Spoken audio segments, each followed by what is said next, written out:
So, ayan mga kalanog, no? Tapos na natin binalatan itong ating kamote na tira kanina.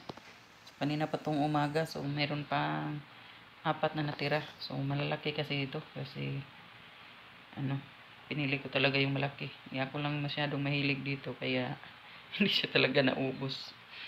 So, gawa natin ng paraan para hindi naman masayang.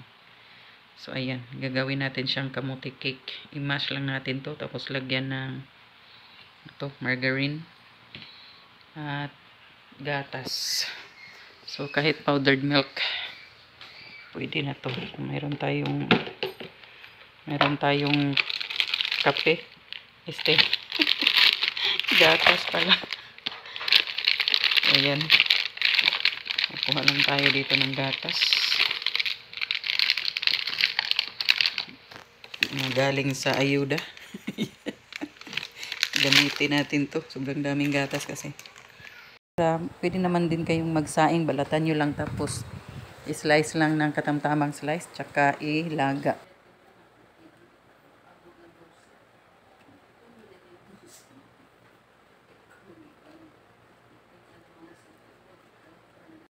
Ayan na nga mga kalanog, no? Tapos na nating na-mash ang ating kamote. So, marami pala siya. Kahit 3 or 4 lang pala lang yun. Pero, sobrang laki kasi ng mga kamote natin. Malalaki kasi sila kaya yan. Medyo madami talaga. So, itong gagawin natin ngayon, pwede talaga siyang gamitan natin ng butter or margarine tapos Nestle cream at saka condensed. Pero, sa ngayon, dahil wala tayo sa plano at dire-diretso na tayo, wala tayong available dito na condensed. So, itong galing sa ayuda ang ating gagamitin. At buti may margarine si mama dito. So, ayan. Lagay muna natin ito. So, may pinainit na ako dito na kawali. Ilagay na natin ang ating margarine para matunaw siya. So, ito ay unflavored margarine, guys. Unflavored margarine. Huwag yung pink ha, na matamis. Pwede yung gamitin kung gusto nyong matamis ang inyong ginagawang delight. Pero kung hindi kayo ganun kahilig sa matamis, mas mabuting yung unflavored or plain na margarine lang. Kasi at least ma-adjust nyo. Kung gusto nyo ng matamis, at least pwede nyo na lang dagdagan ng konting sugar. Konti lang.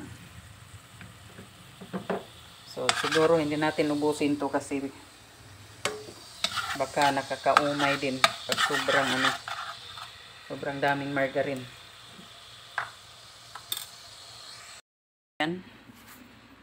Gumamit tayo dito ng 4 na sachet ng powdered milk. So, I decided na tunawin muna natin siya bago ilagay. Yan, naginit muna tayo ng tubig. Okay. So, ayan na nga guys. Lagay na tayo ng init na tubig dito. Init. Mix. So, first time ko rin gagawin to na hindi siya condensed at saka wala tayong Nestle. So, pang lang talaga to.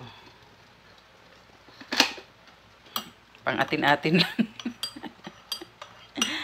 So, at least liquefy pa rin siya, no? Hindi siya powder. Tunawin natin ng maigi bago natin ilagay doon para at least parang condensed na rin.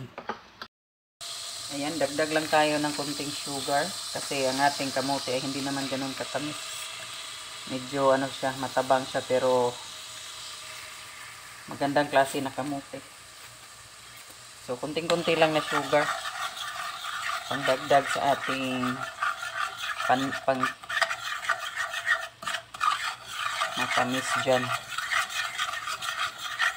So, ayan, nag-caramelize na siya.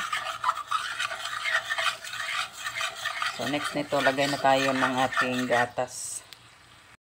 Mga kalanog, ilagay na natin ang ating gatas.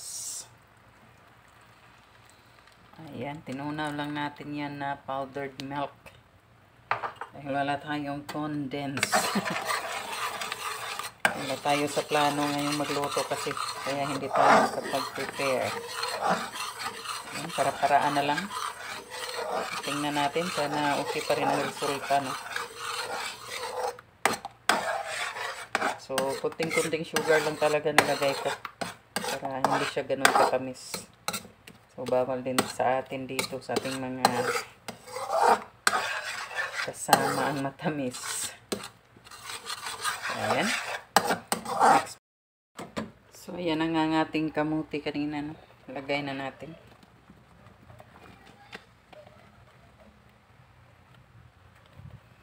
Yan ang ating mashed kamote or sweet potato. Ayan.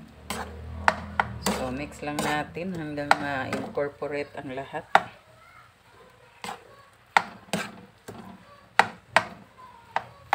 So, mahirap mag-mikos-mikos at ako lang din ang nagbi-video. Ayan. Oh my God.